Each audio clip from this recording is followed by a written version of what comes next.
வணக்கம். நான் உங்களின் அன்பு சகோதரி மாலதி பாலன். யாருக்காக நாவலை தொடர்வோம். பாகம் 23. எல்லோருக்கும் வைக்கும் பெயர் அவர்களுக்கு பொருந்துமோ என்னவோ, ஆனால் எனது அம்மாவிற்கு வைத்த பெயர் உண்மையிலேயே காரண பெயர்தான். விசாலம். உண்மையாகவே விசாலமான மனதை உடையவள் என்பதால்தான் அவளுக்கு அந்த பெயரை வைத்தார்கள் போலும். அந்த அரைக்காணி நிலத்தில் ஒரு சின்ன ஓலை வீடு, அதையும் கூட சாணத்தால் மெழுகி கோலமிட்டு கண் விழிக்கும் போது சொர்க்கமாக மாற்றியிருப்பாள். நாள் முழுவதும் சேற்றிலும் சகத்திலும் நின்று அந்த மாடுகளுடன் போராடுவாள். கறவைக்கு கூட ஆள் கிடையாது. அனைத்தும் அவளே கறந்த பாலை வீடுகளில் சென்று ஊற்றிவிட்டு நான் வருவேன். அதனோடு பலகாரங்கள் சுட்டு கொடுப்பாள். நான் கடைகளுக்கு சென்று போட்டு வருவேன். உழைத்தாலும் மன நிறைவான வாழ்க்கை. எது எப்படியானாலும் நான் படிக்க வேண்டும் என்பதை அவளுடைய உயர்ந்த லட்சியமாக இருந்தது. நானும் கஷ்டப்பட்டு படித்தேன். நான் பள்ளி விட்டு வரும்போதும் அவள் அந்த கொட்டடியில்தான் நிற்பாள். அம்மா அந்த சேற்றிலும் சகதியிலும் உழலுவதை காண என் மனம் சகிக்காது. புத்தக பையை தூக்கி எறிந்துவிட்டு அம்மாவுக்கு துணையாக சென்று விராட்டி தட்டுவேன். ஏண்ட ராஜா, உனக்கு இதெல்லாம், நீ போய் படி என்பாள். நான் எல்லா பாடத்தையும் ஸ்கூல்லே முடிச்சிட்டேம்மா, ஹோம்ஒர்க் எல்லாம் முடிஞ்சிருச்சு. இதை பாரு, நான் உன்னை விட அழகாக ரவுண்டாக தட்டுறேன். இல்லை, ஆனாலும் நான் தாண்டா வேகமாக தட்டுறேன். நான் சாணத்தாலேயே அவள் கையில் மருதானை இடுவேன். அம்மா என்னை விளையாட்டு பிள்ளையாய் தூரத்திலிருந்து துரத்தி கொண்டு வந்து செல்லமை அடிப்பாள். அவள் அசந்து தூங்கும்போது இரட்டை பின்னல் போட்டு மையெல்லாம் வைத்து விடுவேன். எழுந்து பார்த்துவிட்டு பொய் கோபத்தோடு என்னை துரத்துவாள். நீ எவ்வளோ அழகா இருக்கேம்மா, நல்ல புடவா கட்டினா இன்னமும் அழகா இருப்பல்ல. நீ சம்பாதிச்சு வாங்கி கொடு, நான் நல்ல நல்ல புடவையாக கட்டிட்டு நோகாமல் உட்காந்து சாப்பிட்றேன். பொறு, இன்னும் கொஞ்சம் வருஷம்தான், அப்புறம் சாணியெல்லாம் நீ தொடக்கூடாது. என்னடா, இன்னும் 10 வருஷம்தான் பாக்கி இருக்கு. என்னம்மா அலுப்பா இருக்கா? இப்போ 9வது படிக்கிறேனா? இன்னமும் 5-6 வருஷத்தில் வேலைக்கு போயிட மாட்டேனா?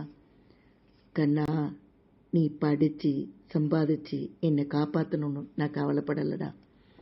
நான் பட்ட கஷ்டம் என் பிள்ளை படக்கூடாதுன்னு நினைக்கிறேன். நீ உன் வாழ்க்கையில் நல்லா இருந்தால் போதும்டா. உன்னை நல்லா வச்சு பார்த்துக்காம எனக்கு என்னம்மா வாழ்க்கை வேண்டியிருக்கு? உழைச்சி ஓடா போன உன்னை கலங்காமல் காப்பாற்றலைன்னா நான் என் வாழ்க்கையில் பிறந்திருக்க வேண்டிய அவசியமே இருந்திருக்காதே. அம்மா அப்படியே நெகிழ்ந்து போவாள். வறுமைதான் என்ற போதிலும் அவளோடு வாழ்ந்த அந்த காலங்கள் எத்தனை சுகமானவை. அன்று நான் பள்ளி விட்டு வந்தபோது கதவு பூட்டி இருந்தது. பக்கத்து வீட்டு ஆயாவிடம் சென்று கேட்டேன். நான் உன் அம்மாவாடா? அவ திடீர்னு மயக்கம் போட்டு விழுந்துட்டா. அப்புறம் எல்லாருமா சேர்ந்து ஆஸ்பத்திரி தூக்கிட்டு போனாங்க. ஒன்றும் பயப்படுற மாதிரிலாம் இல்லை. ரத்த சோகையாம். குளுக்கோஸ் ஏற்றிட்டு இன்னைக்கு ஒரு நாள் இருந்து வச்சுட்டு நாளைக்கு வீட்டுக்கு போகலான்னு சொல்லிட்டாங்க. ஒன்றும் பயப்படாத. அதெல்லாம் முடியாது, நான் இப்போவே அம்மாவை பார்க்கணும். ஏலே, என்னடா அவ்வளோ தொலைவு வர வேணான்னு தானே அவள் சொன்னா? பேசாமல் இரு. அதான் அஞ்சலியும் ராசாத்தியும் கூட போயிருக்காங்கல்ல.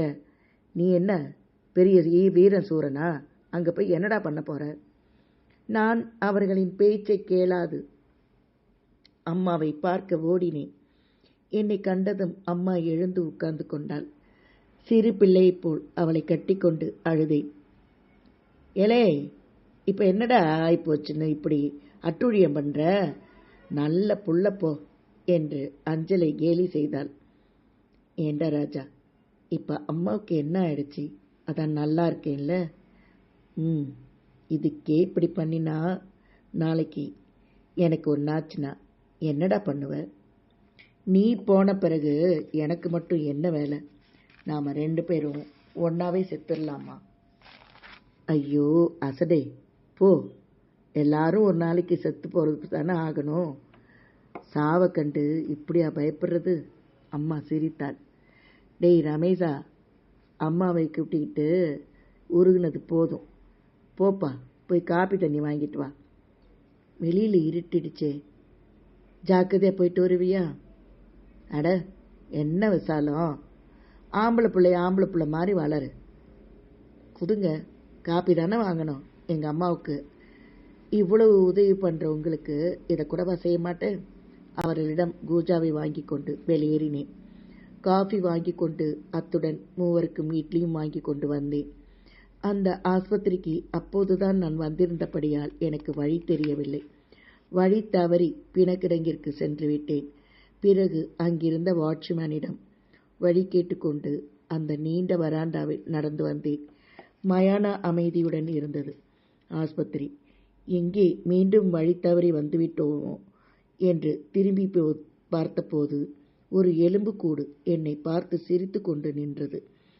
அவ்வளவுதான். அங்கிருந்து அலறி புடைத்து கொண்டு மூச்சு வாங்க ஓடி வந்தேன். நான் ஓடி வந்த வேகத்தை கண்டதும் அம்மா பயந்து போய்விட்டாள். சிறிது நேரம் எனக்கு மூச்சு பேச்சே இல்லாமல் போனது. பிறகு என்னை ஆசுவாசப்படுத்தி கொண்டு நடந்ததை கூறினேன். என் தொடர்ச்சியை நாளைய பதிவில் கூறுகிறேன். நன்றியுடன் உங்களின் அன்பு சகோதரி மாலதி பாலன். பரிசுத்தமான இதயமும் அன்பும் ஒரு பெண்ணிற்கு பெரும் சொத்துக்களாகும்.